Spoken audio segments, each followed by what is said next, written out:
Hello வணக்கம். இன்றைக்கி முதல்ல 10ஆம் வகுப்பு பாடப்பகுதி அன்னை மொழியே அப்படிங்கிற பாடப்பகுதியை நடத்தலான்ட்டு இருக்கிறேன். ஓகேங்களா? கண்டிப்பாக மறக்காமல் தமிழ் டீச்சர் அப்படிங்கிற என்னுடைய யூடியூப் சேனலில் மறக்காமல் சப்ஸ்கிரைப் பண்ணுங்கள், ஆதரவு கொடுங்க. பாடத்துக்கு போகலாம்.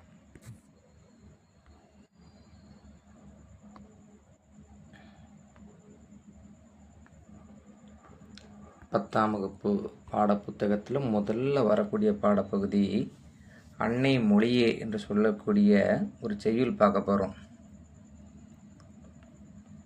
சரி, இந்த செய்யுள் எழுதினவர் யார் அப்படிங்கிறத பார்த்துடலாம். பாவலரேறு பெருஞ்சித்திரனார். பாவலரேறு பெருஞ்சித்திரனார் அவருடைய இயற்பெயர் துரைமாணிக்கம். துரைமாணிக்கம் என்று சொல்லக்கூடிய பாவலரேறு பெருஞ்சித்திரனார் என்னென்ன நூல்கள்லாம் எழுதியிருக்கிறார் பார்த்தீங்கன்னா, உலகியல் 100, பாவிய கொத்து, 100 ஆசிரியம், கனிச்சாறு, எண்சுவை 80, மகபுக வஞ்சி, பள்ளி பறவைகள் அப்படிங்கிற நூல்கள்லாம் எழுதியிருக்கிறாரு.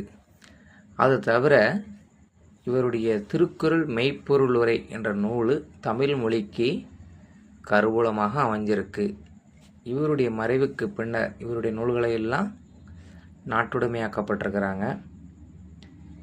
நமக்கு பாடமாக வந்திருக்கக்கூடிய இந்த பாடப்பகுதி வெவ்வேறு தலைப்புகளில் உள்ள பாடல் கொடுத்துருக்குறாங்க.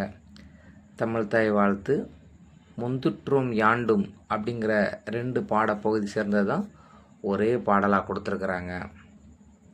இவர் அது மட்டும் இல்லை, தென்மொழி, தமிழ்ச்சிட்டு அப்படிங்கிற இதழ்கள் வாயிலாக தமிழ் உணர்வை உலகமெங்கும் பரப்பியவர் பெருஞ்சித்திரனார்.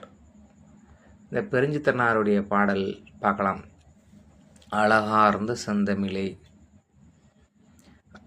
அன்னை மொழியே அழகார்ந்த செந்தமிழே, என் தாய்மொழியே அழகாய் அமைந்த செந்தமிழே, முன்னைக்கும் முன்னை மிகுத்த நறுங்கனியே. ரொம்ப ஆண்டுகளுக்கு முன்னாடியே தோன்றிய நறுங்கனியே, இனிக்கின்ற கனியே, பழுத்த முதிர்ந்த இனிக்கின்ற கனியே, கன்னிக்குமரி கடல் கொண்ட நாட்டு இடையில். தமிழகத்தினுடைய பரப்பளவு அப்படிங்கிறது பார்த்திங்கன்னா, கன்னியாகுமரியில் ஆரம்பித்து இமயமலை வரை